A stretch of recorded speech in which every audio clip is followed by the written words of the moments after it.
Hi, Chaim. So I'll ask Hirsch's parents to begin. So I turned my phone on, I believe at 8:23 in the morning, and when I turned it on, there were two texts in a row from Hirsch at 8:11. The first one said, "I love you," and immediately at 8:11 also it said, "I'm sorry."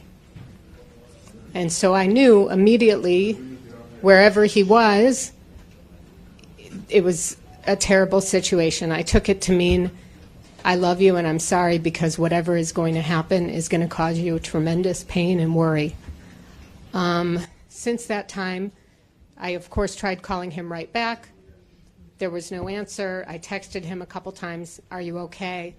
I've not heard from him since the text I received at 8:11 on Saturday morning. We tried to put together who was in that bomb shelter with him. We've spoken to eyewitnesses. We know that he was injured in a gun battle. I mean, they were all civilians at a music festival.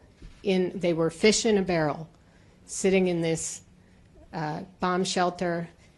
Terrorists came to the door. They were throwing grenades in, shooting machine guns. And we know that Hirsch's arm from the elbow down was severed, was blown off, and that he tied a tourniquet around with his shirt, and Hamas came in after the gunfire settled down and said, "Anyone who can walk, stand up and walk out." We are told that he was completely calm. I think he was probably in shock. And he got up and he walked out with 5 other people, young people from the music festival, 2 young women, 3 other young men. They were put on a pickup truck and driven away by Hamas.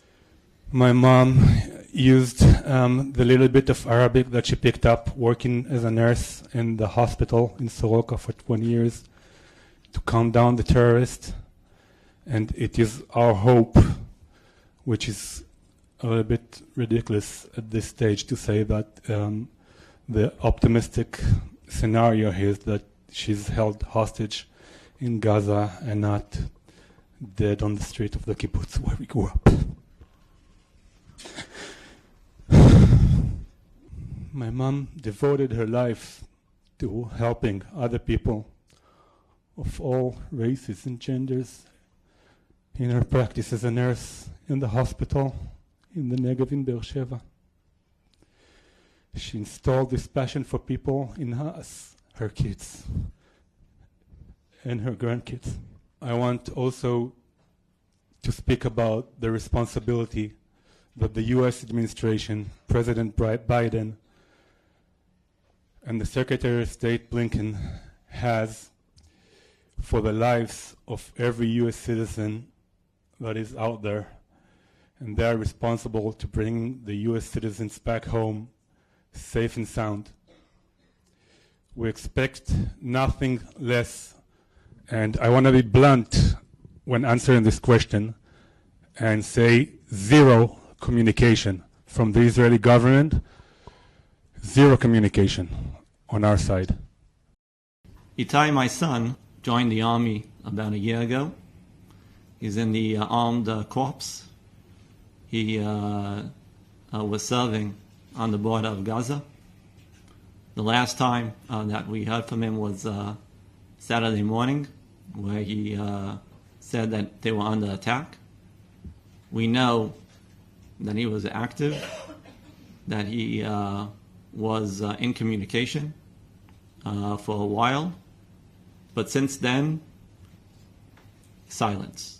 And we are asking on behalf of my family for President Biden, where we are sure his heart is in the right place when it comes to Israel, and Secretary of State to do what they can to make this end for us as soon as possible to become family, whole again. I have children and grandchildren who live there with me. Kibbutz Nir Oz is no more. It was destroyed in a barbaric, inhuman attack in which dozens of my friends, my neighbors, were killed.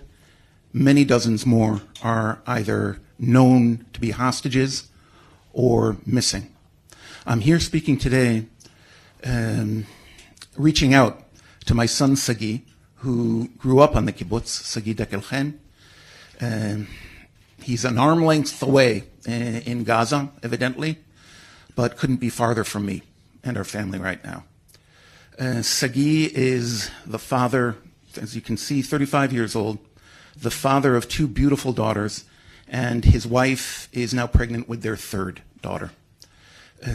Sagi is exactly the kind of son that every father would want to have. A leader, a friend, a loving man. He and many other such young men on the kibbutz are now missing after having tried to repulse the attack by evidently hundreds of Hamas terrorists and looters. Many died in the process. Sagi was not found, and we have heard or seen no trace of him since then.